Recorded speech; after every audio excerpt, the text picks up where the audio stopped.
toward introducing Bell's inequality, which you've already hinted at, can we go over the Einstein-Podolsky-Rosen EPR paper? And I think the three crucial concepts of quantum mechanics that we need to explain are those of, before we get into the EPR paper, are those of locality, which, I mean, you've already mentioned what the hidden variable, non-local hidden variables might be like, but we need to explain what the reason for hidden variables. So locality, entanglement, Heisenberg's uncertainty principle. Okay, but let me say, Heisenberg's uncertainty principle has absolutely nothing to do with the EPR paper. People think that, and unfortunately, Podolsky wrote the paper. We know a little about the history. Podolsky wrote the paper, and Einstein was. Yeah, really I'm surprised that you say that. I thought that was crucial. No. Yeah, I thought it was crucial. Absolutely not. The EPR paper, the title of the paper is Quantum Mechanical Description of Reality Complete? And that's why they think Podolsky wrote it, because his English wasn't so great. He wasn't so great with articles. Okay, so what does that mean? They say, all right, a complete description, this is just normal. A complete description of a system is a description from which you can derive every fact about that system, right? If you leave something out, if I tell you all about my gloves, but fail to mention the color, and so you from my very careful description of their shape and everything else, you have no idea what color they are. That's an incomplete description because they have additional features that you have been left out, right? The idea of physics is to give a complete description, right, of everything physical about it. And when you use quantum mechanics, everybody uses a thing called a wave function. Probably everybody's heard of that, or psi function, whatever you want to call it. And you ascribe that to systems in various well-defined ways. We don't really have to go into the details there. But what the EPR paper is asking is a very simple question. Is that a complete description? If I give you the wave function, if I give you this psi function for a system, does that nail down all of the physical characteristics of the system? It's either yes or no. If it's yes, then any two systems that are ascribed the same psi function are physically identical in every respect.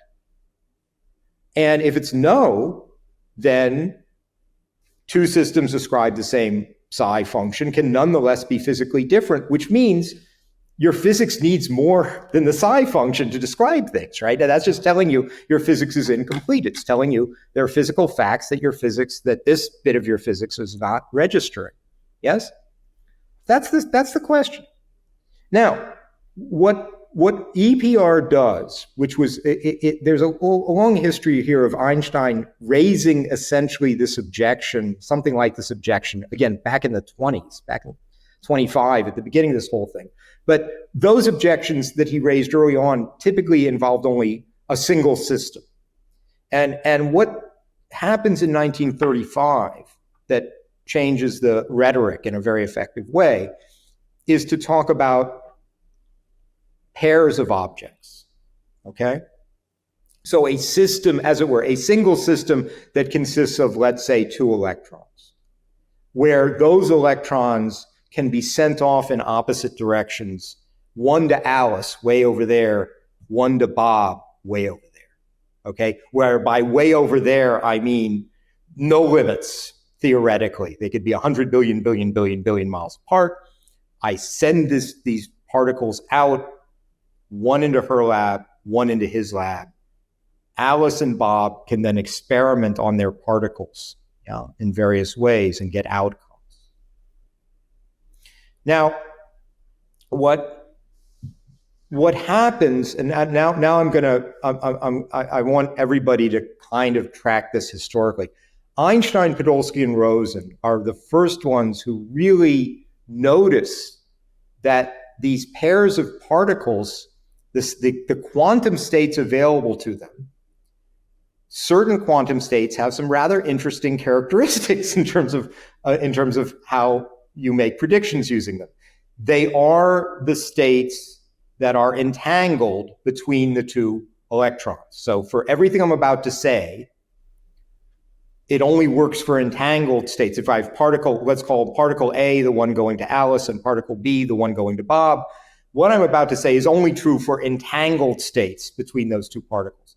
Now, we could have a long discussion of what exactly entanglement comes to, but I think it would take us out of the way. It's just to acknowledge that the particular feature that Einstein, Podolsky, and Rosen noticed is characteristic only of entangled states. So that's how entanglement gets into this. Good. Second point, historically, Einstein, Podolsky, and Rosen, when they do this thought experiment, worry about Alice and Bob making one of two kinds of measurements. They can either measure the position of their particle, like just have it hit a screen, or the momentum. All right, you have it hit a thing on springs so it can absorb the momentum. So the idea is Alice and Bob can each measure either the position or the momentum of their particle. They can't do both because the experimental situation you need to do one, it is incompatible. This is why I thought Heisenberg's uncertainty principle is so okay, important. But yeah, it's just a fact that you can't do them both at the same time. All right, yes, if you want to bring in the uncertainty, but it's the incompatibility between those two experimental situations. The uncertainty principle is a mathematical principle that has much more detail than I'm ever going to give you here.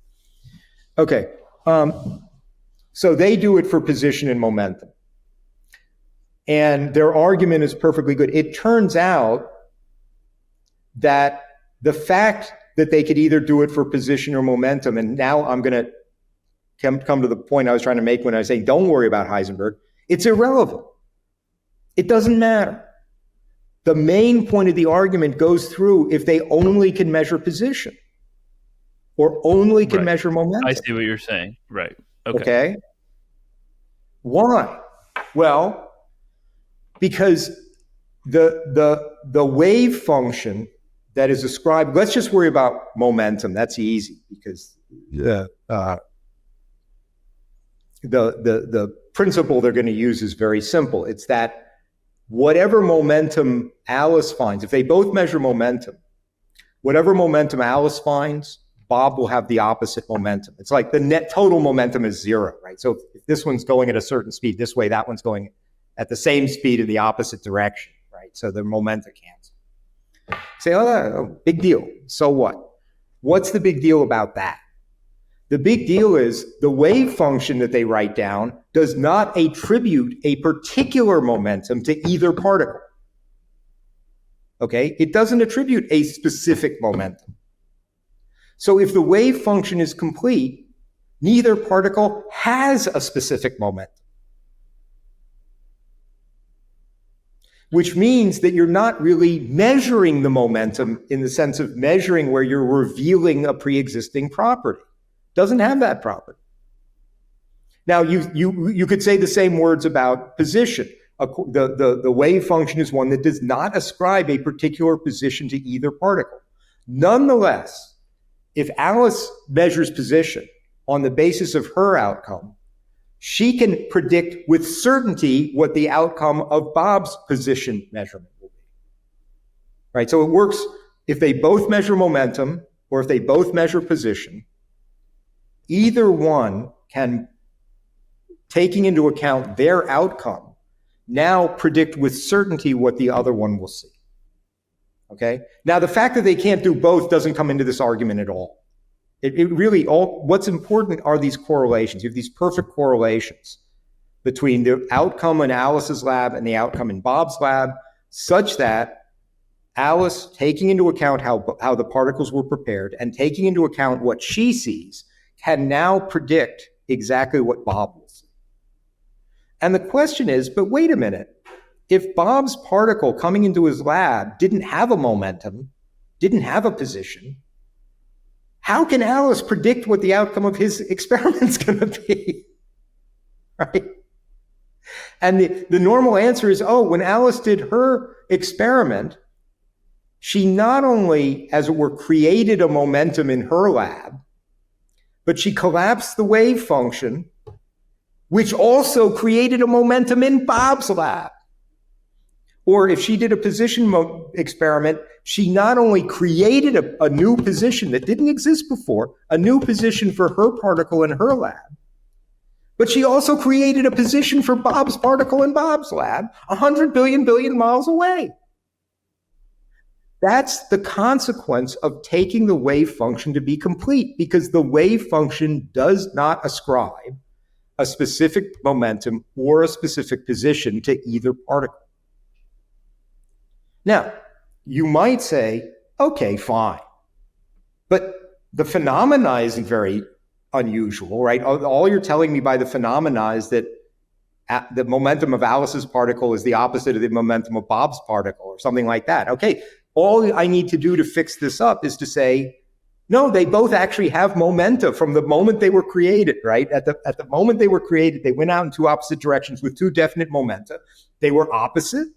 And people always give these examples. Oh, you take a dollar bill, you tear it in half, you put one half in one envelope, you put one half in the other envelope, you send one to Alice, you send the other to Bob. Alice knows about this, Bob knows about this, but they know about the preparation procedure. Oh, amazingly, when Alice opens her envelope and sees she's got the right half of the bill, she immediately knows that Bob is going to get the left half. Yeah, that's really amazing, isn't it? That just blows your mind. No, of course not. Why not? Because they were that way all along, right? It was decided at the source who got which half. And all Alice is doing is she's literally doing a measurement. She's finding out what's already the case in her envelope and then doing Bayesian conditionalization, saying, okay, I have new information. And on the basis of that new information, I now know more about Bob. That's the most trivial thing in the world. That's what Einstein thought was going on. What he said, what the EPR paper is saying is, look, Bohr, if you insist the wave function is complete, you have to say that Alice's experiment physically changes Bob's particle.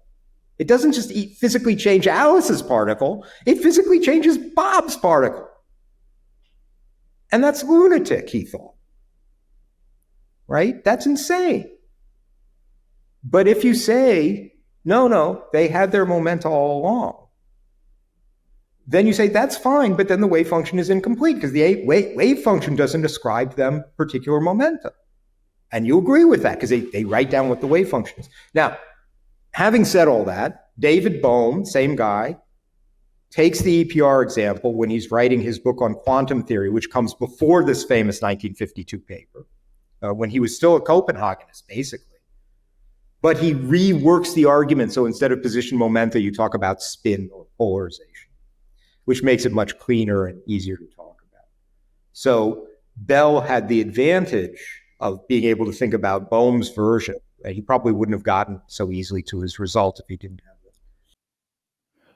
it. Before we go into Bohm and Bell, can we make explicit, now that we've laid out the EPR thought experiment, the role locality plays and then the hidden variable response?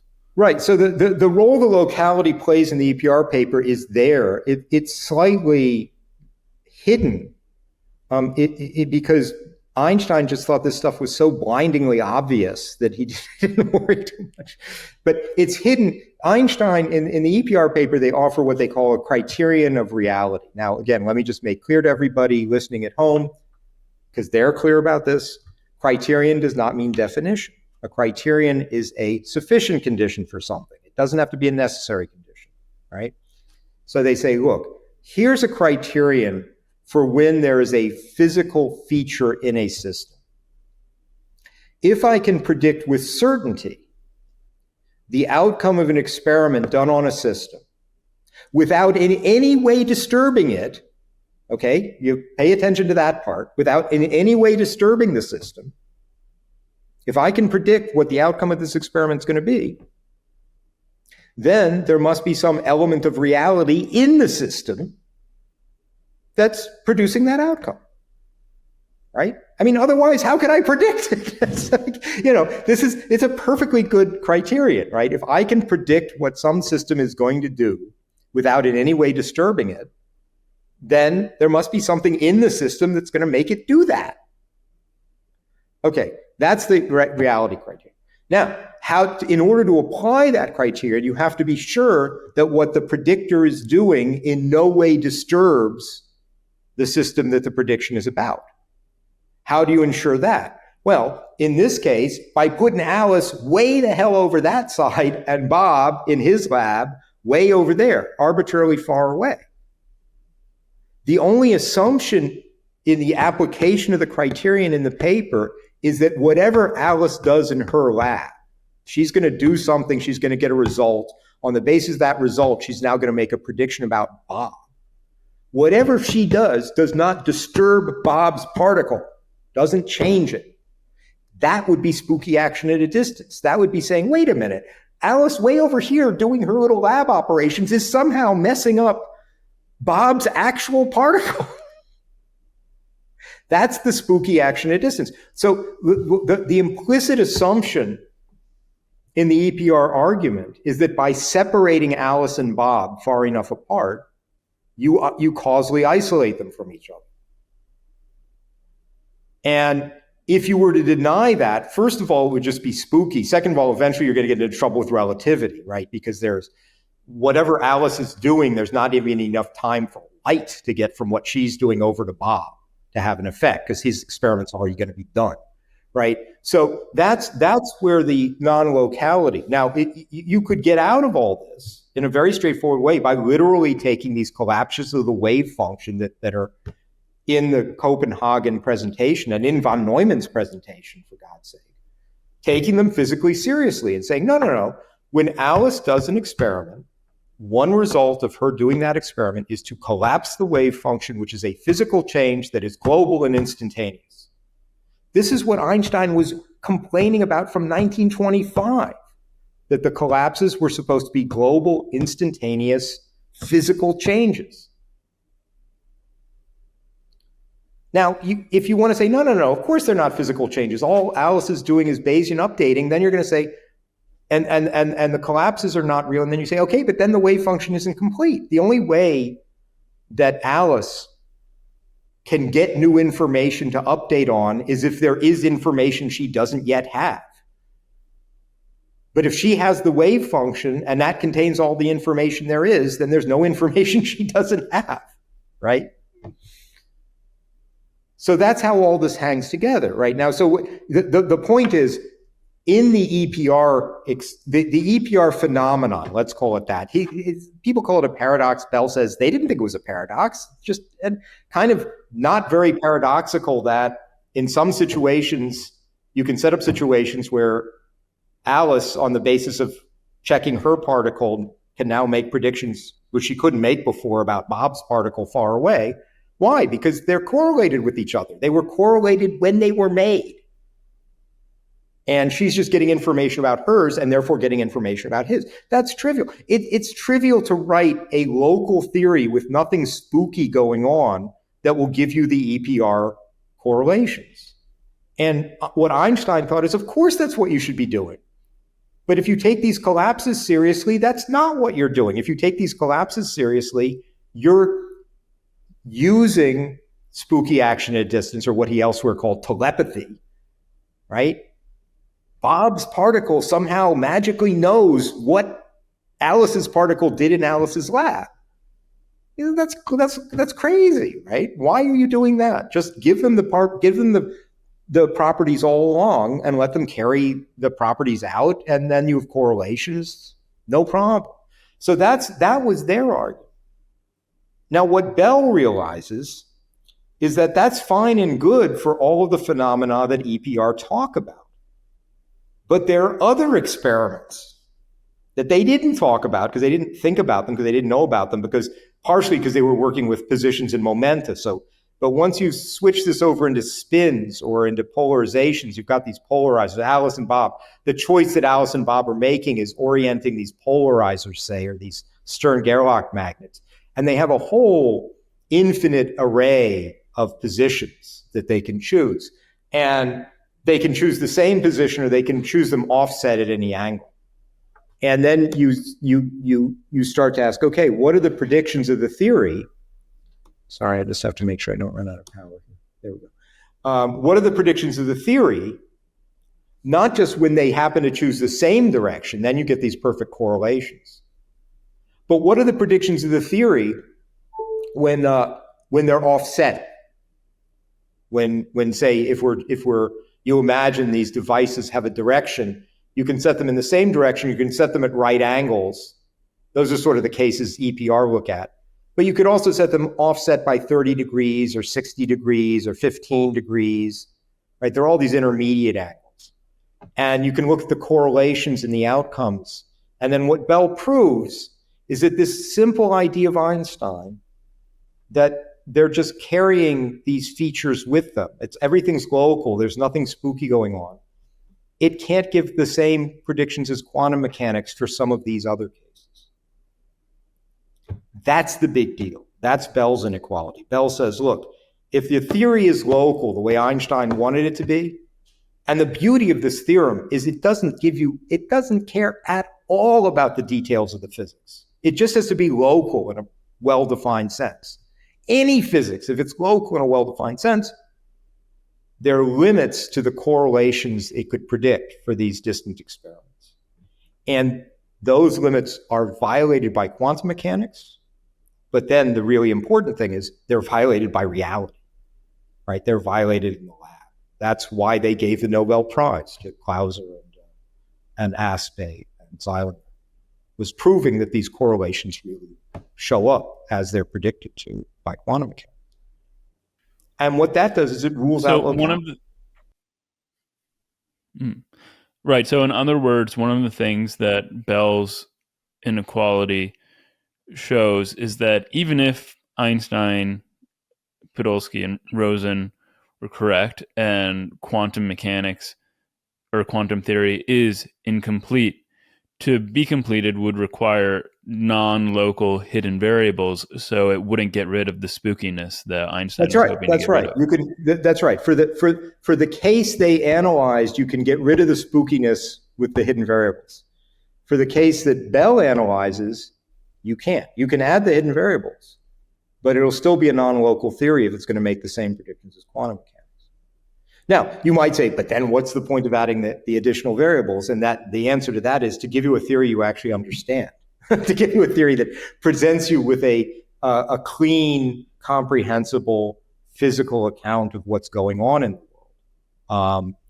So it doesn't have the measurement problem. I mean, there are a bunch of other problems floating around that you get out of. In any case, there's no empirical evidence against us. And this is one of the reasons that Bell was attracted to Bohm's work, because he had a theory of non-local hidden variables. Well, I think it's an interesting thing. Again, the story is that Bohm wrote this book, Quantum Theory, what came out in 1951. And he wrote it self-consciously from a Copenhagen point of view, trying to exposit really what is Copenhagen trying to say. And at the time, Bohm was an assistant professor at Princeton, and Einstein sitting in the Institute for Advanced Studies. And he was very interested in what Einstein would think, but he was very scared, right? He was kind of nosing around to see if he could find somebody who knew Einstein to kind of be a liaison. And as he's doing this, he gets a message from Einstein. And Einstein just says, I read your book. It's really an interesting book. Come talk about it, right? And he apparently told Bohm, this is the clearest presentation of the Copenhagen approach I've ever seen. And I appreciate that. And then he sat and talked to Bohm a little bit more for some apparently not terribly long period of time. And he comes back from that meeting and reports, he says, I'm back to square one. Einstein has talked me out of the whole thing. And then by 1952, he has this paper with the additional variables in it. And I think Bell certainly appreciated that paper because he could follow it. It's one of these things. He said, you open the paper says, look, here's what I'm postulating. There are particles, there's the wave function, here's an equation for how this works, there's an equation for how this works, here's how you make predictions, blah, blah, blah, blah, blah, blah, work the whole thing out.